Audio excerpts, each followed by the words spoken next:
Hi, this is Chris Waterman, the Denver Mortgage Guy. Today I'm with my beautiful wife, Paula Waterman with Castle Rock Mediation. And today we're going to talk about using child support and alimony as income to either refinance a house or to qualify to buy a house. But before we do that, I just want to remind you to like, follow, comment, and share this video. It'll get you great more information down the road and help us boost our audience. Yeah.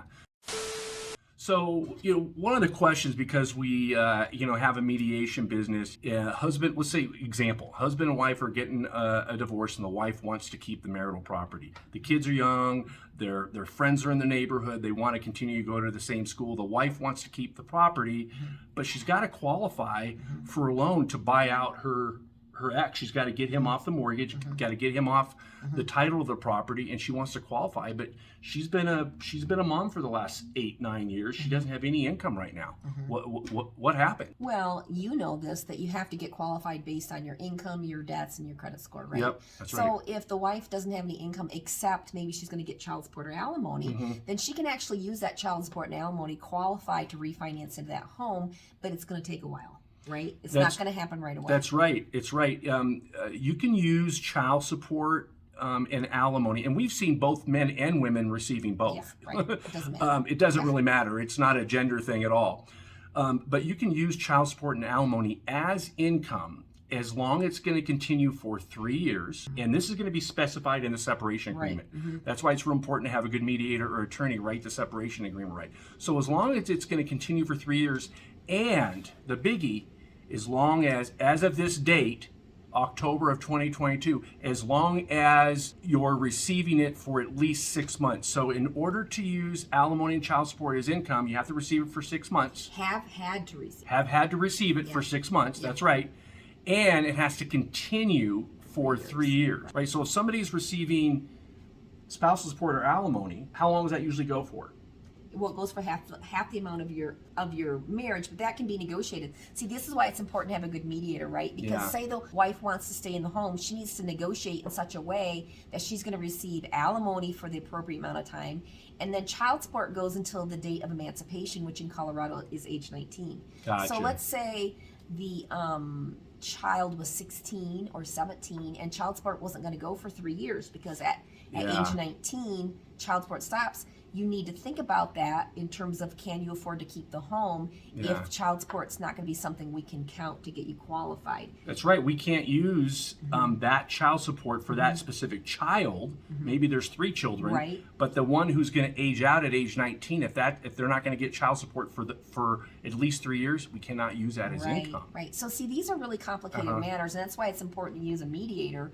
And I'm lucky because I'm married to a loan guy, and he knows all the rules for getting people qualified. We, you could always specify in your separation agreement that, hey, we're going to refinance the loan in 6 months or in a year in order to give the wife time to have that 6 months of alimony history and 6 months of child support history to qualify to refinance the home. Right? True. But the husband was in this example who's leaving.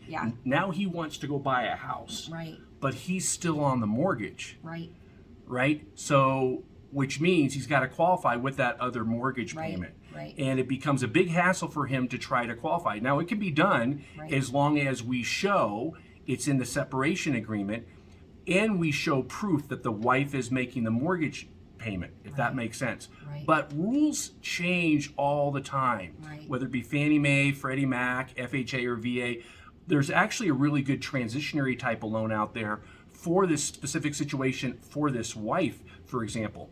She wants to get the house right away. She wants to get the husband off the deed and off the mortgage, but she hasn't received child support and alimony long enough, and she doesn't have a job. How does she do it? What kind of loan program is there for that? Right. So that's when we go to our alternative loan programs. Right? Yep, a non-QM, which is non-qualified mortgage. It doesn't follow the rules of the government or Fannie Mae.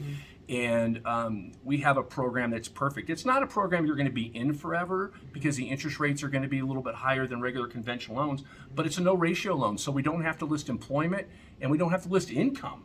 So no income, no employment, right? So there's no debt to income ratio or anything like that. We don't provide pay stubs. We don't provide tax returns. We don't provide 1099 statements. It's really a good loan. And then once that happens and that loan's in place, and then she starts receiving the alimony and child support or gets a job or whatever, then refinance out of that loan into a conventional loan. We've done those, and we've helped lots of people in that area, and that's really a good alternative because we haven't had those alternatives in a long time. So getting those now is really important. And that's our specialty, right? We work together as a team to not only help the divorcing couple Yeah. write their paperwork correctly and know what they're negotiating, but then we can also offer products that help people to move on with their life, you know, separate their property from the other spouse and not have to worry about that, you know, mortgage being on their credit report or whatever. And it's just, it's what we specialize in. It's what we do. We do divorce services. We help divorcing couples just get past this part of their life onto the rest of their life. We really are a niche company with a lot of experience. I mean, Paul has been helping people with mediation for over 10 years, and I started doing mortgages in Colorado in 1996. So, you know, it's good to talk to somebody who has a few gray hairs and has kind of been through it, you know, through the real estate crash of, you know, '08 and through all this kind of stuff, closing thousands and thousands of loans and helping hundreds of people who've been through divorce. And we've personally been through divorce, right? I went through divorce in 2010, didn't want it, and you went through divorce in 2010. We met and got married, obviously, after that. We got married in 2016, and he said, you know what? We want to help people who went through what we went through because we didn't have anybody like us.